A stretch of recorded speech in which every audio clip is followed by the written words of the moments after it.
Jason Schappert here. So great to see you on an amazing Sunday afternoon. I hope you enjoyed your extra hour of sleep. Those of you that celebrate daylight saving, that is, if you're in Arizona, I realize you're thinking, what's this daylight saving thing? You just don't do it. You know, I just learned the other day, this is going to sound silly, I'm 37. For like 36 years, I used to say daylight savings time until someone corrected me and said, no, Jason, it's daylight saving time. And I love being grammatically correct on things. Those of you who know us from our aviation business, you know, when I was dealing with air traffic control and everything else, I was always very like, you have to say it this way. I can be a bit of a perfectionist sometimes when it comes to those sort of things. Anyways, listen, I'm so thankful. So many of you are tuning in on a Sunday afternoon. Today's topic is one that I hold very, very special in my heart. I want to chat with you today over a cup of coffee, speaking of aviation, in my Top Gun Talk to Me Goose mug. One of our amazing customers in our last business, Pete Schuster, and his wife, Carrie, sent this to me. Thank you. If you're ever out there watching, Talk to Me Goose. You know, I love those shirts. Aviation, you see a lot. If I was flying, Goose would still be alive. It's a great shirt. Anyways, yes, I've seen both Top Gun movies multiple times. It's like mandatory watching. I had the kids watching the Blue Angels documentary the other day. But speaking of kids, I want to talk about raising money smart kids. Now, I didn't say raising entitled kids. I didn't say raising kids that expect this. I didn't say raising snobby brats, right? Just to be to be a little bit bold about it. My goal is to raise children, and yes, our four, but even their close friends and everything else that we can help inspire to be smart with money. Because at the end of the day, the goal is we are raising the next generation that's going to contribute to society. And yes, at Moola, we're in the business of making you all better with your money and managing it and building wealth. But what good is wealth if you don't have your family, if you don't have your health, if you don't have these things, or if your kids just go off and blow it? I'm in the midst of reading a really amazing book. I'm going to tell you just the premise of the story. It's called The Missing Billionaires. Only purchase it if you love math. Like it is a very, very nerdy math book. But the premise of the book is very, very simple. The title is The Missing Billionaires. And what it essentially says is when Cornelius Vanderbilt died. Now, you probably know the name Vanderbilt. Vanderbilt University. Here in Naples, there's Vanderbilt Beach, right? The Vanderbilts, you think old money. Cornelius Vanderbilt built his money in the railroads, believe it or not. Cornelius Vanderbilt, when he died, was worth about $100 million, the wealthiest person at that time. The majority of his estate, and you think $100 million is a lot, but imagine $100 million back in the 1800s, right? This is, I should have done the math ahead of time, but it's tens, if not hundreds of billions of dollars equivalent today. Think the wealthiest person in the United States at that time. And yet, there is not to this day a single person on the Forbes 50 or the Fortune 500 that can track their wealth back to inheriting from that estate. Meaning, there are missing billionaires. In fact, and I'm going to get the facts a little bit incorrect here, if the generations after would have just put it in a low-cost index fund, and index funds didn't exist back then, but just put it in the market, let's say, and only take out 4% a year to live on, the next like 26 generations would have been billionaires having not have to do anything. And yet none of those people, well, those people exist today, but Their bank accounts don't reflect that, at least not from Cornelius Vanderbilt's standpoint. And they trace it back to his son really mismanaged the funds. His son after him, his grandson, didn't have the same, didn't really know his grandfather. His father didn't teach him how to manage the money because he himself was blowing the money. And here they call it from shirt sleeve to shirt sleeve in 2 generations. That money was essentially gone.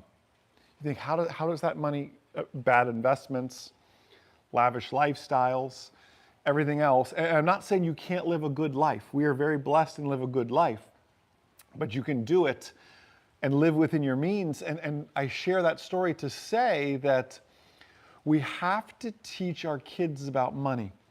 Cornelius Vanderbilt, while he made a lot of money, and I don't know, I haven't read a Cornelius Vanderbilt biography. Perhaps I should add it to the list, but perhaps didn't educate his children on how to steward that wealth and steward that money.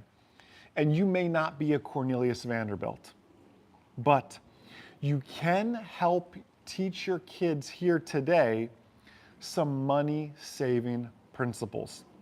And it's funny, one second. This is the Moola Morning Brew. It does require sips of coffee on occasion. I was thinking this morning, how am I going to teach some of these money smart principles? The first one I wanted to teach you, that I believe you need to be teaching your kids, is the power of compound interest. The power of compounding, really. I thought, how can I teach this in a plain English way to these, and you all are parents and grandparents watching, and maybe just some kids watching. So you can then teach it so you understand it in a manner where you can teach it to your kids. And of course, if you're watching this live, it is daylight saving time here. So we all just set our clocks back an hour. Hey, Anna, great to see you. Anna, congratulations on your recent success, by the way. The team shared with me your DM. Great to see you, and congratulations. You see, I got my Talk to Me Goose mug. Make it official, right? And I was going around to all our non-smart clocks today and setting the time back.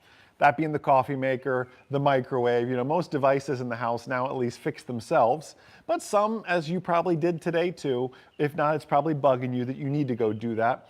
I began to set the clocks back, and our coffee maker and our microwave in particular, the kids always say those are the fast clocks. I can set them perfectly, and in a few months, they tend to be about a minute ahead. And then a few more months, they're about 2 minutes ahead. And since we change the clocks, every 6 months, they're about 3 minutes fast. They are our fast clocks compared to I won't say the A word, Alexa. Because if I say that and you're on speed, you don't have headphones, and I could set off your devices. Our Echo devices that are hooked up to the internet and other internet-based clocks that stay on. And the kids asked me, why are these clocks fast? And you know this, but they are probably, yes, a minute is 60 seconds, but to this clock, it might be 59.99 seconds. And that doesn't sound like a lot. But that 1 millisecond over months eventually leads to what? A fast clock. That is time compounding. You may have a slow clock that's 0.001 seconds is when it calls it a minute. That could be a slow clock. That compounds in the other direction as well.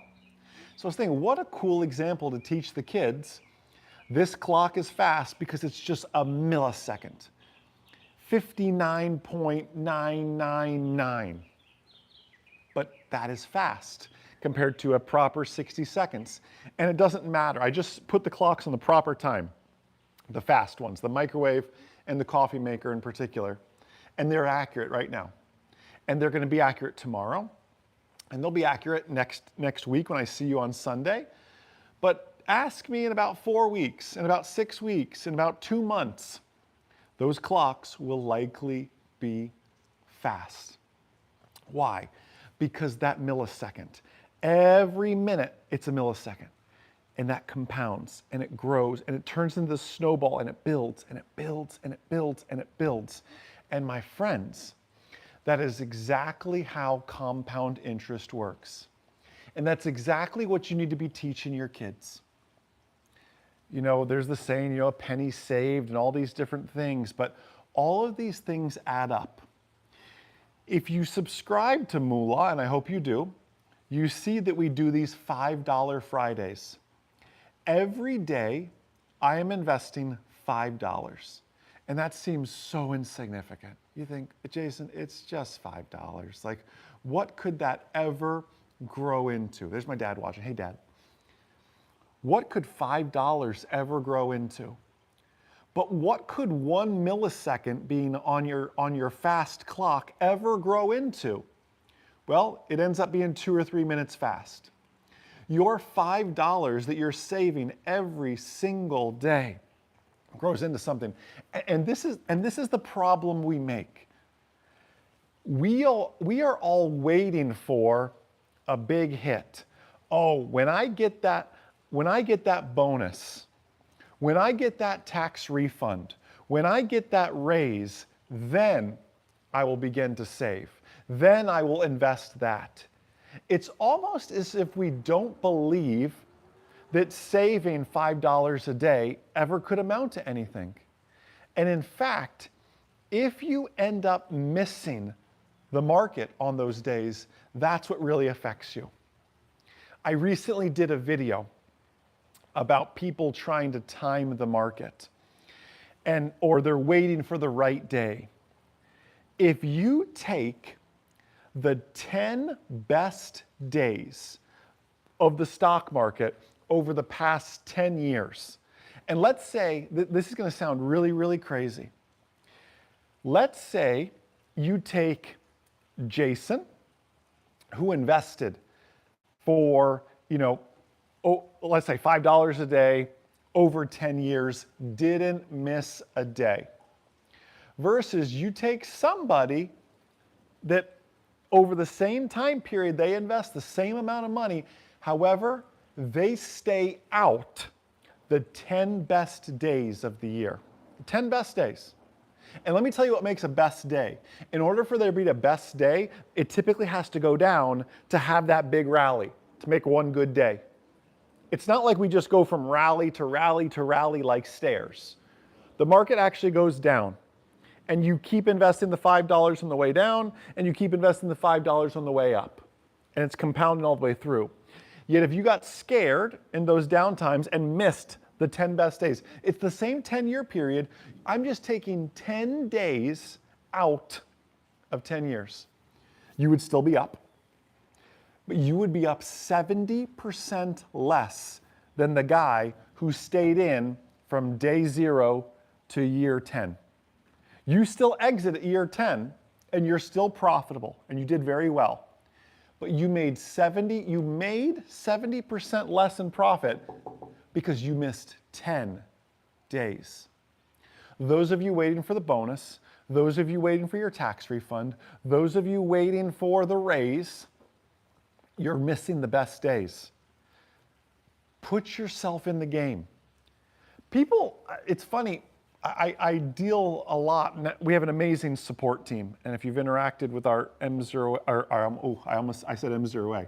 When you interact with our Moola support team, my dad's probably laughing over there. 16 years of one business, your mind works in one direction. Both support teams were amazing.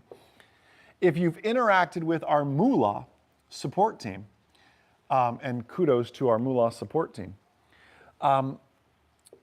I see a lot of comments of, I feel like 25 bucks a week won't do anything. I feel like 100 bucks a week won't do anything. Let me tell you something. You're missing the 10 best days. So yes, I want you to invest your raise, your tax refund, whatever that home run is you're waiting for. But if you, and this is appropriate, the World Series just happened. Congratulations if you're a Dodgers fan. The game of baseball is not won Everybody wants to hit home runs, but that is not how baseball is won. Baseball is won by a series of base hits. Hit the ball in play and get on base. Let the next guy do the same thing, and you advance a base and they advance a base, and we work our way around. Now, it's amazing when someone hits a home run, but we're not expecting to hit home runs every at bat.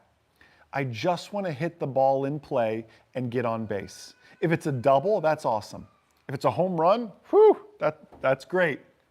But I'm okay with a base hit. $100 a week, $100 a month, that's a great base hit. I'm serious.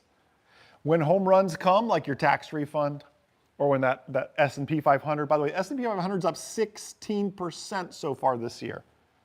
16%. What's your high yield savings account paying you? What's that CD paying you?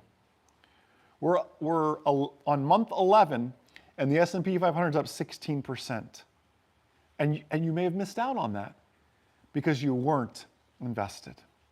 Do you understand what I'm saying? Like, you need to get in the game.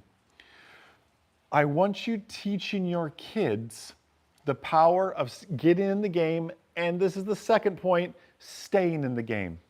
Because like I said, the 10 best days became the best days because they were after a downturn.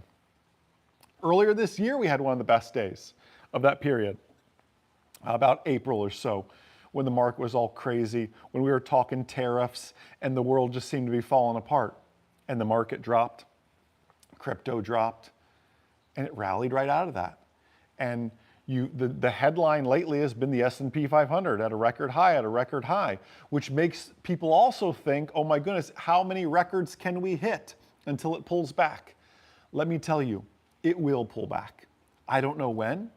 I'm not a doomsdayer, nor am I a it'll just forever be this way kind of person. I am just a stay the course kind of person, and keep putting one foot in front of the other and keep investing that way. So the first most powerful thing you can be teaching your kids is the power of compound interest. The second is the staying power, to stay in the market when things look bleak, when things aren't working like they should. When you log in and you mean, what do you mean I'm down 30%? I keep investing. Actually, if you've watched our $5 Friday series, you saw I started investing during some of those rougher times when we were actually down 12% and it didn't look so pretty. And yet we stayed the course. And it continued to get better and better. And now that's a very profitable account. It's over $1,300 in that account. It's just been a few months. It's measured in months, not even years yet, of $5 a day. The next, and the third and final thing I'll share with you, and it's actually very appropriate. My dad is watching because he was the one, probably didn't even know what he was teaching when he was doing this, but it really impacted me greatly, is you have to help your kids dream. One thing we did, and Dad, I don't know if you remember, I mean, you remember doing this, but you may not even remember why you did this. We used to do a thing on Saturdays, maybe Sundays after church sometimes. We would go, we called it house hunting. And we would all get in the car, and my parents still to this day do pest control. So Dad had all the gate codes to all the nice neighborhoods because he would have clients in there, and we would go house hunting. And we would just drive past these houses and we would just go, wow. And we would just dream, look at this one, look at that. And we didn't go in them. We just drove by them. And I remember being with my brother in the back of the car, and we were able to just dream and look at what was possible. Like, people really live like this. Like, we were in a gated community, and these people had a gate around their house, and we couldn't even process it. And Dad knew all the history of this house because he serviced this house and this person here, and they do this, and he knew what they did. And I thought, wow. And it was even more interesting when I began to work for my dad, again, doing pest control, killing bugs. And it was such an interesting contrast because Dad had very, very wealthy clients. And we would go in some of these houses, And I remember thinking like, I, I'm supposed to be spraying for bugs, and I'm looking around the house going, what do these people do different that I need to start doing? I would spray, the office where they worked, and I remember looking, going, okay, try to remember some of these books they have. This is before we had like cameras on our phones and stuff. I didn't even have a cell phone. And I'm like, okay, remember some of these book titles.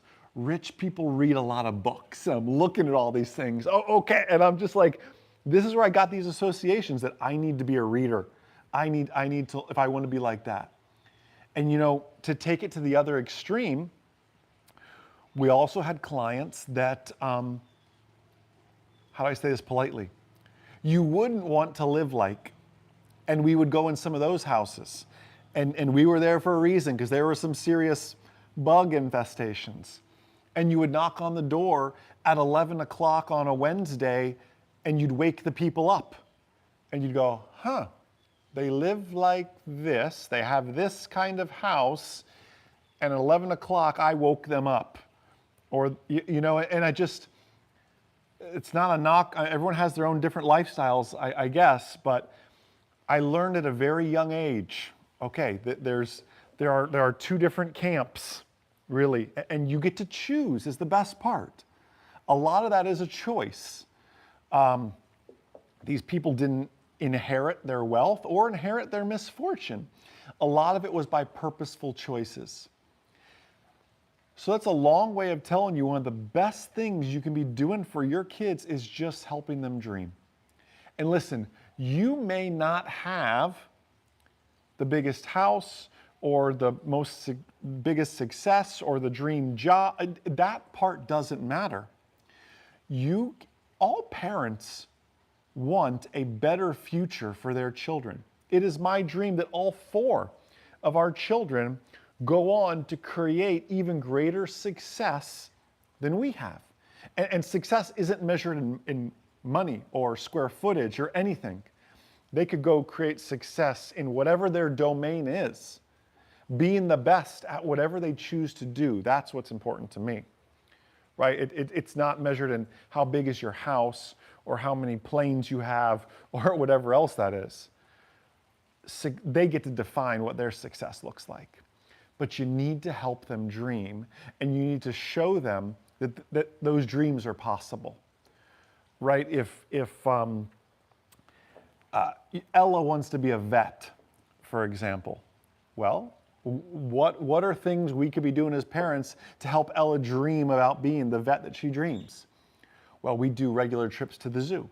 We go to the Humane Society here that loves to have us, right? She's still a little bit too young, but they're looking for volunteers, right? Like, how can you help your kids see themselves in their dream? For Ella right now, she just wants to be a vet.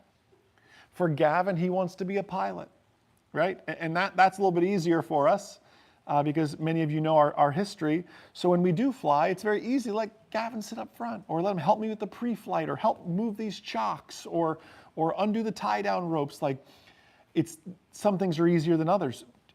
For me, it was just driving around house hunting with mom and dad and my brother Jared, and seeing what is possible. Seeing that there's even more, right? Asking a lot of questions. Going into some of those houses and seeing, wow, this is how they live. Wow, this is what a giant, California king bed looks like. Wow, this is what a library looks like. Those sort of things. Helping you dream and think bigger. But then you have to help your kids take action on those things. I was always, my dad will tell you I was always a little bit different, but it was actually from those days doing pest control and looking at the books the people had. I'm taking notes. Okay, there's this Zig Ziglar guy. There's this John Maxwell guy. There's this, Jim Rohn guy. And I'm like mentally taking notes, writing down the authors of these books that I'm seeing in their houses. And then we'd go to the public library. And this is back when we had just audiobooks on CD. And I used to remember I loved mowing the lawn. Not that I loved the manual labor or anything like that, but for me, the time to mow the lawn, and Dad, maybe you remember this, I'd mow the lawn, I'd get my CD player, Back then it was the one that skipped, so you had to go slow over the bumps when you're mowing the lawn. We had a lot of roots in our yard. And then I would get like these construction headphones over the headphones, because this is before we had like noise canceling and stuff. And I would mow the lawn and I'd be listening to those same audiobooks that I saw in those wealthy people's house. And I would go slow on purpose. There was never any rush to mow the lawn because I enjoyed the process. Like, again, 13 years old, listening to like Jim Rohn and Zig Ziglar and different audiobooks and stuff. So you have to be a bit different. And if your kids are a bit different, you embrace that, right? Right? Dad said in the chat, you scalped the lawn. Now I know why. Yeah, I was listening to other things. I was in another world. It's funny. I went on a bike ride today in our neighborhood. We have a little cycling club, and there was a lady that was riding in front of me, and apparently I was very, very like too close for her to feel comfortable. And I was just like spaced out thinking. I get in these weird thinking modes. And she turns around, she goes, do you want to get by? And I'm like, oh, no, I'm good. And then when we stopped later, I said, hey, I'm sorry if I was like too close. I was just in my own little world. That happens sometimes. You got to embrace those sort of things. But those are really the three things I believe. And again, some of you are thinking, yeah, I want to teach my kids and my grandkids this, but I need to be teaching myself this. The power of compound interest. I gave the analogy of the fast clock. The power of just staying in the game, even when you don't think you can. Even if it's just $100 a month, $5 a day, I don't care. And the third is dreaming big. And I know that's a message I'm sharing for your kids. But for some of you, maybe you need to be reminded on how to dream bigger. How to think bigger. For some of you, your thermostat, you're just comfortable. And sometimes you got to turn the heat on, right? To get yourself going again. Some of you have gotten comfortable. And listen, there's nothing wrong with being a little bit comfortable. I get that. But I just feel like we're in such an economic season right now. I was just telling someone this actually on the bike ride today. They said, well, did you retire when you sold your business? I said, no. We took a weekend off and we got right back to it. And they said, well, why didn't you just, why'd you keep going? I said, listen, like, first off, we enjoy it. Well, they said, well, are you taking it easy with the new business? I said, no. I feel like, and this isn't just for us, I feel like this is for everybody. I feel like we have several good years economically ahead of us, that it is just time to put your head down, put one foot in front of the other, and just get to work. I know we hear so much about work-life balance, and that is important, and I agree with all of that, and take your family along for the journey with you then, if that is the case. But I just feel like now is the time. Like it's harvest time. It's fall right now economically. And it is time to harvest. And I think you've got 2 or 3 more good years of it, maybe even a little more than that. But winter will come, and you'll be thankful that you put your head down and got to work these next 2 or 3 years. I'm not saying there's going to be a market crash. I'm not saying any of those things. I'm just saying winter is coming. Things will slow down a little bit, but we've got such a good time right now. I was sharing this with my dad, right? He eventually wants to sell his business. I think, man, if he can just put in 24 months of big numbers, hard work, his business will be, he will sell at a much higher multiple than if he tried to sell today. And I think that's true of many of you, like pursuing that raise, starting that business, whatever it is, like you've got a good economic runway ahead of you. Use it. I'm not saying neglect your family duties and everything else. Take your family along for the journey with you as much as you can. I'm blessed to do business and life with my wife. But you've got a good runway ahead of you, to use an airplane analogy. So just to recap, and then let's wrap this thing up here. It's already been half an hour. Teach your kids the power of compound interest. Teach your kids the staying power to stay the course even when things get tough. And third, and perhaps maybe even most importantly, help your kids dream. Dream a little bit bigger. And maybe you too need to dream a little bit bigger as well. Listen, every Sunday, we're now at 1 o'clock, by the way. We moved these to 1 o'clock just to give our West Coast friends a chance to hop on as well. I know it's early. Many of you leaving church and everything else, so thank you for hopping on. 1 o'clock every Sunday. I look forward to seeing you again next week. Have a blessed, abundant, outstanding rest of your day, everybody. I'll see you.